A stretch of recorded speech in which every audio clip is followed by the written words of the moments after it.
투표용지 부족 사태는 당일 낮부터 이미 시작됐습니다. 잠실에선 오후 2시가 조금 넘어 용지가 부족하다는 문의가 카톡방에 올라왔습니다.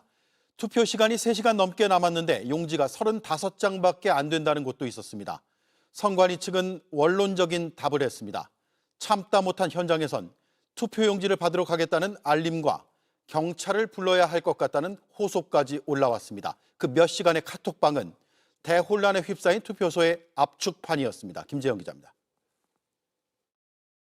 6.3 지방선거 당일 투표소에 투표 사무원으로 파견된 공무원들과 선관위 직원들의 단체 대화방입니다.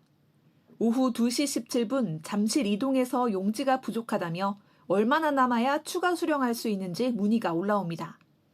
하지만 선관위 관계자는 사전 투표율을 고려해 투표율 60% 기준으로 추가 배분한다는 원론적인 답변만 내놓습니다. 투표 마감까지 3시간 넘게 남았는데 35장밖에 안 남았다는 곳도 있습니다. 오늘에서야 투표함이 반출된 잠실 7동 제2투표소에서도 남은 용지가 500매 미만이라는 다급한 보고가 올라옵니다.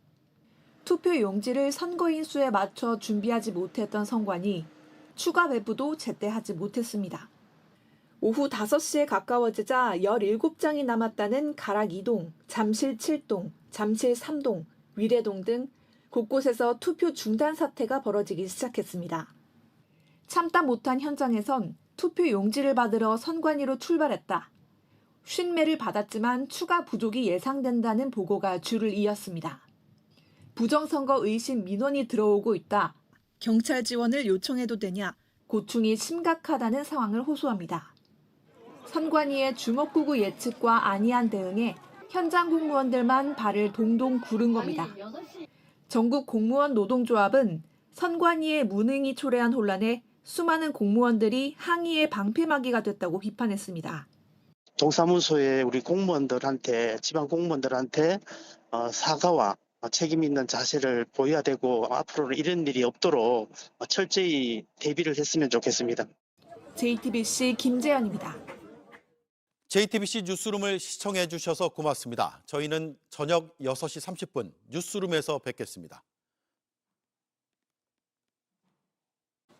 선관위가 사회적으로 큰 물의를 일으킨 건 이번이 처음이 아닙니다. 투표지를 소쿠리에 담아 옮긴 부실 운영으로 논란을 빚은 소쿠리 투표, 또 고위직 자녀의 채용 비리 등으로 선관위 수뇌부가 고개를 숙이는 일이 반복돼 왔습니다. 헌법상 독립기관이라는 이유로 외부 견제를 받지 않은 선관위의 구조적 병폐가 드러난 거라는 지적이 나옵니다. 강나림 기자가 보도합니다. 선거관리위원회 고위직 자녀들이 이른바 아빠 찬스로 입사한 2023년 선관위 채용 비리 사태.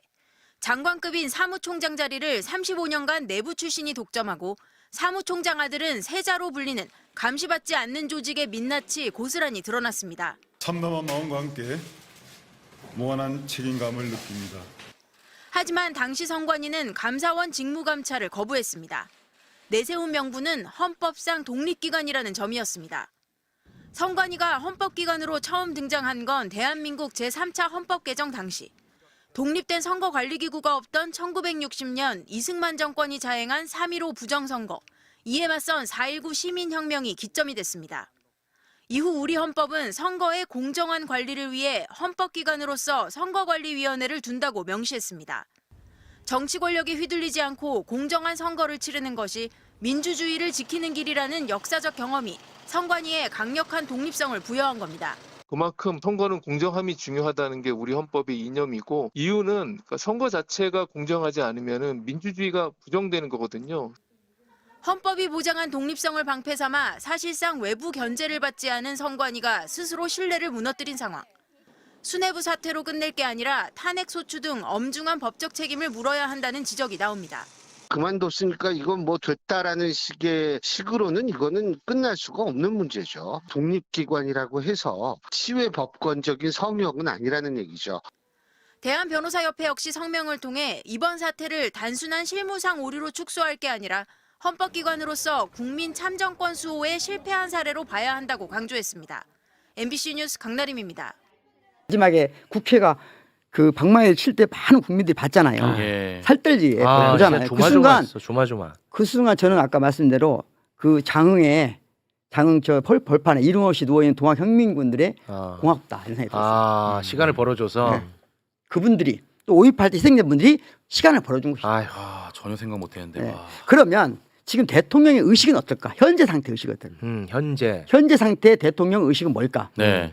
저는 대통령의 의식은 간단하다고 봅니다. 이분이 지금 그 포고령 같은 거나 계엄령 선포할 때 앞뒤 문장은 안 맞잖아요. 네. 근데 법하신 분들 특징이 있는 것 같아요.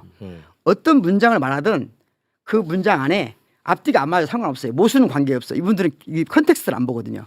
어떤 텍스트가 나를 변호할 수 있는 문장이 있으면 돼요. 그냥. 그렇죠. 네. 이게 그런- 법기술자들의 특징이에요. 그러니까 이 포고령뿐만 아니라 그 그 계엄령 선포할 때 그 문장이 다 말도 안 되고 모순이라고 하는 것은 글쟁이들이 그런 말을 잘해요. 네.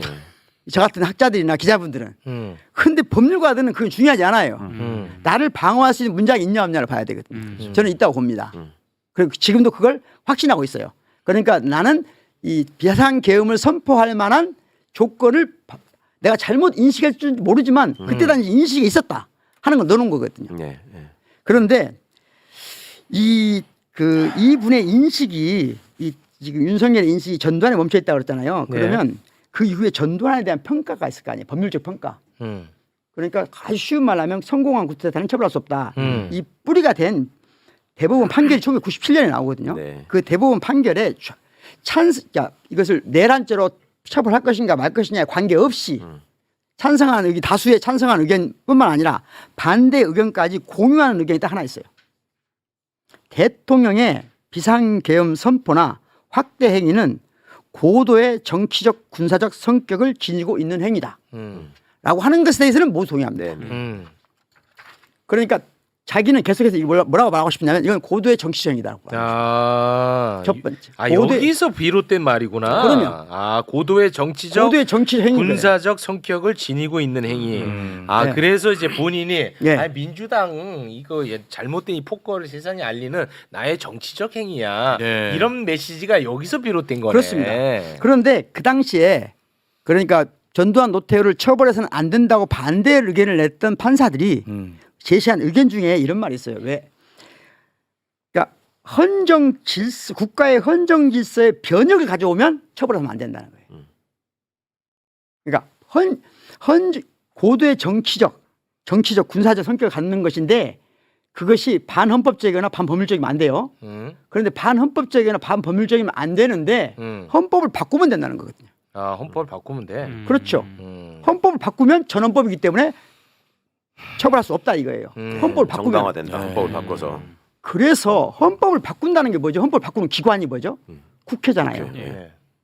그래서 저는 그래서 국회를 장악했다. 국회 장악한 것은 당연한 건데 너무 당연한 쉬운 거죠. 건데 그게 아니고 아까 말씀하신 대로 헌정 질서의 변화를 가져오려면 국회를 장악하는 수준이 아니고 국회를 바꿔야 됩니다. 네. 국회를 바꿀 수 있는 유일한 방법은 해산해야 되는데 해산 방법이 없어요. 그럼 어떻게 해야 되냐? 지금 이 사람들이 불법적으로 당선됐다고 말해야 됩니다. 네. 불법적으로 당선됐다. 그거 어떻게 해? 그거를? 저는 그것을 불법적으로 당선됐다고 지속적으로 얘기해온 사람들이 이 극우 유튜버들이에요. 네. 그리고 극우 유튜버들이 지금 헌법재판소를 선거관리위원회를 의심하고 있습니다. 저는 그 의심을 하고 있다고 보여요. 이 사람들이. 그러니까 부정선거를 입증하기 부정선거. 위해서 그렇죠. 네, 부정선거를 입증하겠다는 입증할 수 생각을 한 있다고 거다. 믿은 거예요. 아, 그래요? 그러면 국회를 바꿀 수 있고 국회를 바꾸면 헌정 질서를 바꿀 수 있다고 보는 거예요. 헌정 질서를 바꿀 수 있으면 다시 말하면 나는 처벌받지 않을 수 있는 거예요. 정당한 거예요. 그러니까 국회를 해산시키는 명분이 필요했는데 그동안에 그 명분을 극우들이 주장해왔던 거는 쟤네들 부정선거로 당선됐다라고 그러니까 원천 무효다. 항상 얘기해왔는데 네, 네. 거기에 부응한 행태로 그렇죠. 보신다는 네. 거구나. 그렇지 않고는 설명할 수가 없어요. 그러면 주된 이번에 그 비상계엄의 타깃은 오히려 예. 선관위라고도 볼 수 있나요? 그렇죠.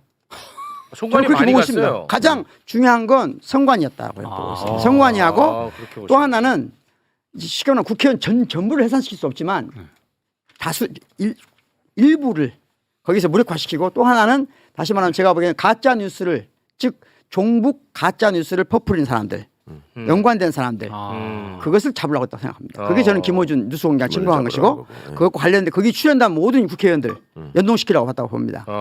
지금 이 선관위에 투입된 개헌군이 300명이거든요. 300명. 그렇죠. 예. 네. 그 의도, 그러니까 헌정 질서 변화를 가져오면 이 모든 것은 다 정당화되거든요. 그것도 말이 또 맞긴 하네. 논리적으로는. 원리적으로 저는 그러니까 이분들을 바보라고 놓고 보면 이러면 생각할 필요가 없죠. 그렇지. 예. 근데 저는 바보라고 생각하지 않고 생각해 보는 거예요. 바보라고 생각하지 않고 계산은 할 줄 아는데 정당성을 생각하지 못하는 사람. 아니 근데 그 가설에 논리적 허점은 없어 보입니다. 네. 그 가설 자체에 대한 네. 논리적 허점은. 그래서 저는 지금 이분들은 헌법 질서를 파괴했다는 의식이 아니고 헌법 질서를 변화를 가지고 싶었다. 그럼 어떻게 보면 혁명이네. 그렇죠. 그러니까 쿠데타라고. 그게 친일 쿠데타예요. 그러니까 걔네들은 지금 어떻게 생각하고 있냐는 분석하는 건데 걔네들은 지금 야 우리가 잘못된 걸 바로잡는 혁명을 하고 있다. 그래서 구국의 열사가 되는 거네. 그렇죠. 그래서 구국 그러니까 열사를 지금도 내가 뭘 잘못했냐라고 얘기했다잖아. 그렇죠. 그리고 그러니까. 지금 그걸 윤석열 혼자 생각하는 게 아니고 이미 어젯밤부터 우리 국민의 20%는 그 관련된 자료를 받았습니다. 이미. 그래요. 떠들고 있습니다. 저도 많이 봤어요. 그래요? 이미. 많이 받고 저는 평상시에 이제 이분들을 사태를 파악하기 위해서 이런 이론을 만들어내는 사람들이 그걸 점검하거든요. 네. 중간중간에. 보수 유튜버라든지. 유튜버라든가 글 쓰는 사람 있잖아요. 유튜버들은 좀 수준이 낮아서 글 쓰는 사람도 있어요. 있어요. 논리를 만드는 친구도 있어요. 우리나라 몇몇 친구들이 있거든요. 그 친구 사이트를 항상 연동을 시켜놓거든요. 어젯밤에 일제히 다 퍼졌습니다. 지금 말씀하신 이 논리예요? 네. 그러면 맞나 보네. 일제히 퍼져 있어요. 선관위는 말하지 않죠, 당연히. 성관이는 말 안 하고. 그 시각으로 내가 보면 선관위를 이해할 수 있다는 거죠. 그렇지. 이번 이 친일 쿠데타는 선관위를 우리가 진짜 유심히 봐야 돼. 그러니까 저놈들이 전두환이를 흉내내서 내지는 전두환이를 따라서 구국의 결단이라고 스스로 자위하고 있을지는 모르겠으나 거기에 맞서는 주권자들은 똑같이 그 상황에서 광주를 떠올렸단 말이에요. 맞아요. 이번에 엊그제 국회에 모이신 시민분들이 제 사이트나 뭐 이런 데 찾아와가지고 댓글로 달면서 많이들 말씀해 주셨던 게 제가 정말 뭉클했던 게 당시에 광주 시민들의 마음은 어땠을까를 생각했다. 얼마나 무서웠을까 생각했다. 어제 매불쇼 진짜 많이 봤잖아요. 네네. 거기 베스트 댓글이 다 5.18 얘기야. 그래요? 우리도 다 5.18 얘기야. 그렇구나. 그러니까 그걸 너무너무 그걸 떠올리고 교수님 말씀하신 그 역사적 맥락 속에서 주권자들은 이미 내가 어떤 행동을 해야 되고 어떤 위험을 감수해야 되는지를 몸으로 느끼고 그걸 갔던 거예요. 그렇죠. 그렇죠. 그러니까 저놈들은 성공할 수 없는 거예요. 그래서 저분들이 가장 싫어하는 게 5.18이에요, 동시에. 그렇죠. 어젯밤 그걸 유포한 사람들이 가장 싫어하는 게 5.18이에요. 그래서 계속해서 5.18을 왜곡하는 거예요. 계속 위협이 되니까. 그렇지. 지네들의 존재와 의식에. 그분들의 계산 방식으로는 설명이 안 되는 것들이니까. 그분들의 계산적인 삶으로는 생각 없이 계산만 하고 살아온 사람들에게는 도저히 이해할 수 없는 그렇죠. 자기를 괴롭히는 사건. 가진 것도 없는 사람들이 목숨을 걸고 싸우다가 이름 없이 죽어가는 거야. 도저히 납득이 안 되는 거야. 이놈들 머리에서는. 그래서 이제 문제는 지금 시점에서 이제 어떻게 해야 되냐? 제 판단에는 탄핵을 성공시키기가 어려울 것 같아요. 왜냐하면 단언하지 마시고. 어려울 것 같아요. 왜냐하면 두 가지인데 하나는 지금 국힘의 의원들 중에 다수는 자기 범죄가 있단 말이에요. 이 자기 범죄를 들키지 않으면 제일 좋잖아요. 제일 좋죠. 지금 상황은 좋아. 이 상황이 좋단 말이에요. 사실. 이 상황이 있고 대통령이 살아있는 상황이 가장 좋습니다. 대통령이 만약에 탄핵되면 자기들 또 탄핵하면서 끌려가거든요. 그렇지. 근데 탄핵이 안 된 상태로 있으면 제일 좋지. 계속 대통령 문제만 계속 지속돼요. 그렇죠. 이 상태가 가장 좋은 상태예요. 맞아. 다시 말하면 범죄적 연결이 있는 분들, 명태균 또는 대통령 부인과 범죄적으로 연결되어 있는 모든 국회의원들은 조금이라도 연결돼 있으면 지금 상황이 좋다. 제일 좋겠죠. 다 공범자 의식이 있죠. 그렇죠. 국회 연결 명태균 건 비슷한 그 조작으로 당선된 놈들이 연결된 게 있고 한동훈이나 한동훈이대로 원래부터 공범이었으니까 이렇게 또 연결된 게 약간 결은 다르지만 다 공범자 의식이 그분들하고 그리고 이제 문재인 정부 때 윤석열이 보수를 얼마나 열심히 쳤는지 그 드라마가 또 있는 거고. 그 다음에 하나가 뭐냐면 내가 권력을 계속 유지하거나 잡고 싶은데 그런 사람들, 즉 자기 권력의 핵심의 정점에 갈 수 있다고 믿는 사람들. 뭐 범죄 그것이 지금 삶의 유일한 사람들. 그러니까 범죄자는 본인은 아니지만 권력욕이 강한 사람들. 그렇죠. 지금 차기 말하자면 윤석열의 대를 이어서 보수 세력의 핵심이 되거나 미래 권력? 예, 미래 권력이 되고 싶은 사람들은 이 탄핵에 찬성할 리가 없다는 거죠.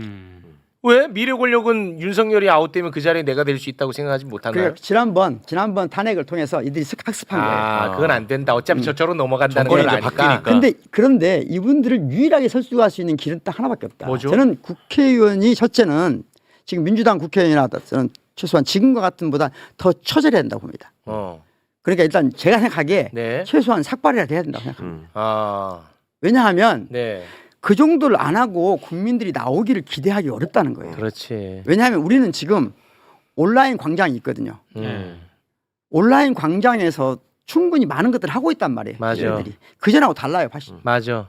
그전하고 가장 큰 차이는 온라인 광장이 활성화되는데 온라인 광장을 민주주의의 핵심 광장으로 인정하지 않는 것이 있을 뿐이에요. 제도적으로. 맞다. 실제로는 지금 어제 동접자 얘기 하시잖아요. 네. 그 어마어마한 사건이고 그 사건을 정치로 받아들여야 되거든요. 네. 근데 그 정치적 사건은 정치로 안 받아들여요. 그러니까. 이 중간에 있는 거예요.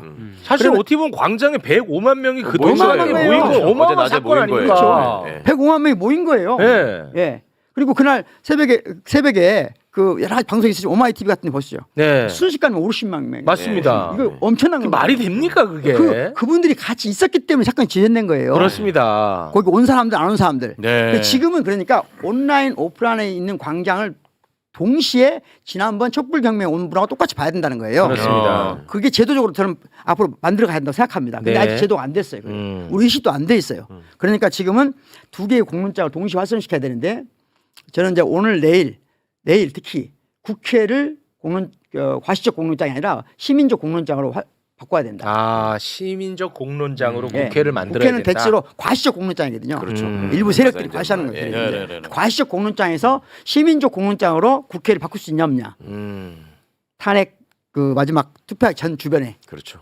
그리고 그걸 끌어낼 수 있으려면 저는 국회의원들이 적어도 지금 더불어민주당 국회의원들이 지금보다는 더 결연한 의지를 무엇인가 보여야 된다. 그게 참 쉽게는 제가 보기에는 아까 삭발이라고 했지만 꼭 삭발하는 말이 아니고 네네네. 뭔가 비장해 보여야 되거든요. 그렇지 맞아. 아까 말한 대로 지금 양복 입고 다니는 일이 아니에요. 최소한 저는 그렇게 봅니다. 뭐 일리 있습니다. 예를 들자면 네네. 그게 퍼포먼스를 하더라도 네. 적어도 국민들이 보기에 긴박하게 느껴져야 된다. 맞아. 그러니까 제가 지금 탄핵이 어렵다고 말하는 것도 그 긴박성에 네. 한마디로 보태고 싶어서 하는 거예요. 네네. 바라는 것은 탄핵이 되게 바라기 때문에. 네. 그래서 결국은 우리가 이 정국을 벗어나서 언젠가 이 승자 독식 87전 체제를 종식시키고 그야말로 다자 공존 체제에 민주주의 입헌 체제로 가겠다라는 그런 계속 긍정적인 신호도 내보내야 됩니다. 네. 그건 일단은 윤석열이 없앤 다음의 이야기고. 네, 그렇죠. 일단 너무 큰 일이 맞아요. 남아 있어 아직은. 그래서 이제 마지막으로 제가 여기 우리 학생이 나한테 하나 보내준 것이 있어서 네. 우리 철학과 학생 1학년 학생이 자기가 어떤 언론사에서 학생한테 뭐 이 사태 어떻게 보냐 하고 지휘서 왔나 봐요. 그래서 네. 보내면서 교수님한테 불러준다 왔더라고요. 오는데 그래서 한번 조금 짧은 게 읽어주려고요. 뭐가 있습니다. 우리 학생인데 학생들은 어떻게 보나. 마무리 지어야 됩니다. 네, 마무리 얘기해 주시죠. 학생이 이제 여러 글을 썼는데 긴 글을 썼는데 마지막 이런 부분이 있어요. 우리는 학생 대학교 1학년이에요. 정은 학생인데 2014년 4월 이후로 가만 있으라는 말을 듣지 않기로 결심한 세대입니다. 세월호. 예, 우리 그런 세대입니다. 학문을 하고자 대학에 온 사람으로서 또 5.18의 후예로서 가만히 있을 수 없습니다. 나는 뭔가를 포착하고 비판하고 사유하고자 대학에 왔습니다. 시민 스스로 이 문제에 대한 의식을 가져야만 국가 폭력을 규제할 수 있는 시민권의 온전한 저자가 될 수 있습니다. 끝까지 묻고 저항할 것입니다. 이렇게 대학생들이 쓰고 있다는 거예요. 대학교 1학년이 맞아요? 네. 안진걸이 쓴 거 아니고?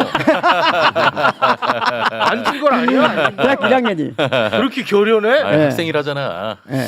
그러니까 지금 이 말은 왜 이 말씀을 드리냐면 대학생들이 광장을 주도하지 않는다고 그래서 심장이 식었다고 생각하면 안 된다. 엊그제 국회 앞에도 청년들이 굉장히 많았어요. 그러니까 네, 새벽 늦은 시간까지. 그래서 지금 저는 세대 간에 다르다는 얘기는 하지 말자. 그런 얘기 하지 말자. 그래요. 그런 얘기 하지 말고 온라인 오프라인을 동시에 광장으로 활성화시키자. 네.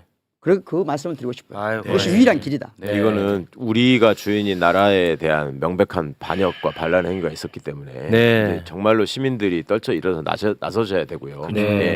그래서 정말. 마지막으로 우리가 싸우는 자리에 우리가 가는 이 길에 지금 굉장히 제2의 계엄이 저는 설법을 쓸 수 있다고 보거든요. 제2의 계엄이 아니더라도 유사 유사 계엄에 해당되는 사건들이 충분히 벌어질 수 있다고 보는 상황이에요. 파렴치한 종북 반국가 세력들을 일거에 척결하고 자유 헌정 질서를 지키기 위해 비상계엄을 선포합니다.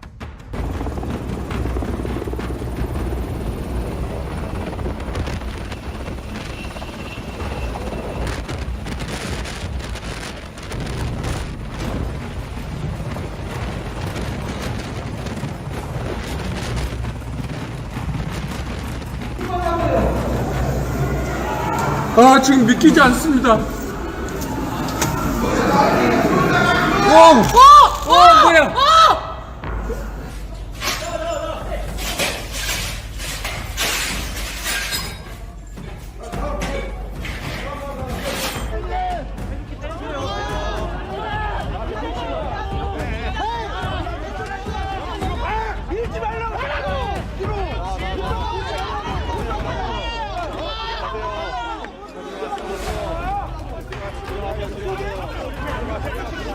비상계엄 해제 요구 결의안을 상정합니다. 제안 설명은 서면으로 대체하도록 하겠습니다. 그러면 의사일정 제1항 비상계엄 해제 요구 결의안을 의결하도록 하겠습니다. 투표해 주시기 바랍니다.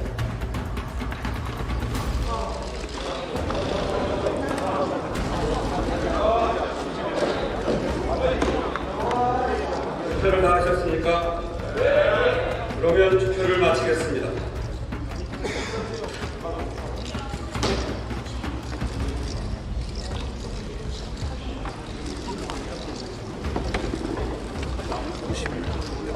투표 결과를 말씀드리겠습니다.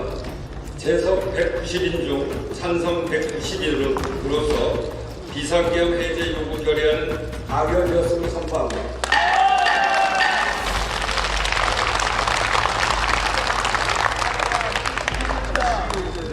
조금 전 국회의 계엄 해제 요구가 있어 계엄 사무에 투입된 군을 철수시켰습니다. 바로 국무회의를 통해 국회의 요구를 수용하여 계엄을 해제할 것입니다. 총 195매로서 투표하신 의원 수가 의결 정족수인 제적의원 3분의 2에 미치지 못했습니다. 따라서 이 안건에 대한 투표는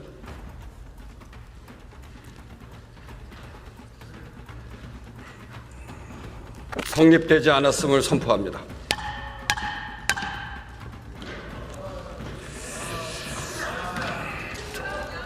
대통령 윤석열 탄핵소추안에 대한 투표가 성립되지 않았습니다. 전 국민이 오늘 국회의 결정을 지켜보고 있습니다. 세계 각국이 주시하고 있습니다. 이토록 중대한 국가적 사안에 대해 투표조차 이루어지지 않은 것은 매우 유감입니다.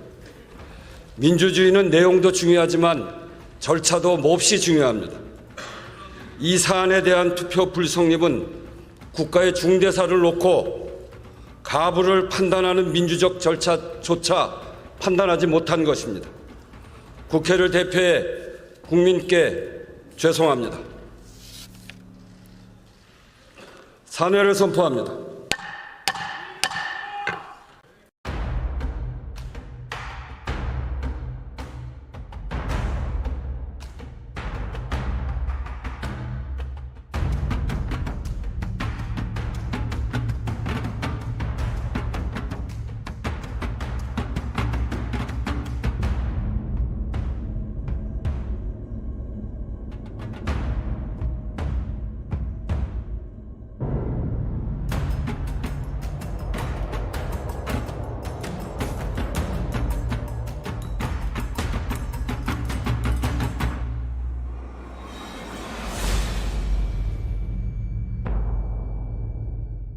대통령 윤석열 탄핵소추안은 총 투표수 300표 중 가 204표, 부 85표, 기권 3표, 무효 8표로서 가결되었음을 선포합니다.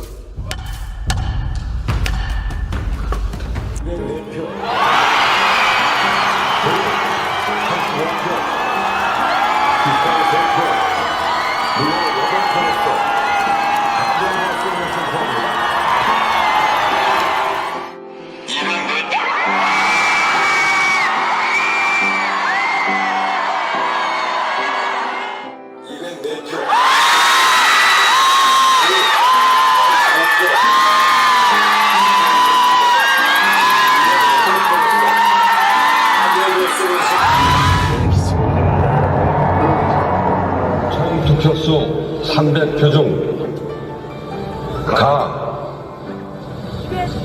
204표, 구 85표, 기권 3표, 무효 8표로서 당선되었음을 선포합니다.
이제 내란의 봉쇄물을 띄우다.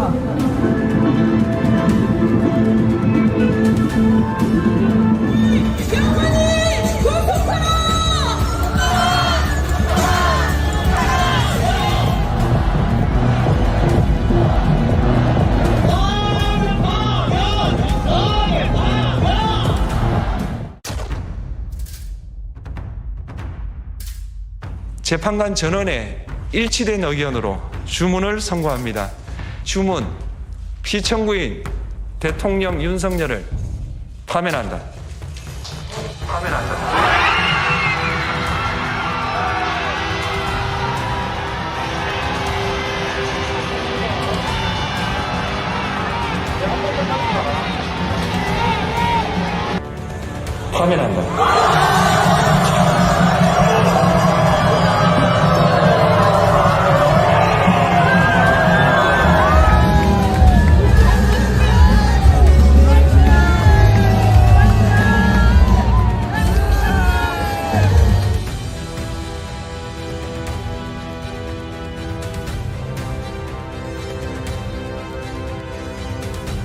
선거 당일 대혼란에 휩싸인 단톡방의 실태가 마침내 폭로됐습니다. 투표 마감을 수시간 앞두고 용지가 고작 수십 장 남았다며 현장 공무원들이 비명을 질렀음에도 선관위는 기계적인 원론만 되풀이하며 충격적인 무능을 확인해 준 거죠. 참다 못한 이들이 경찰 지원을 호소하고 직접 용지를 가지러 뛰어가는 동안 수뇌부의 주먹구구식 예측이 민주주의의 근간을 뒤흔들었다는 주장도 강력히 제기됩니다. 현장을 향해 방패막이로 내몬 이 한심한 사태의 책임자가 누구인지 우리는 끝까지 추적해 밝혀내야겠습니다.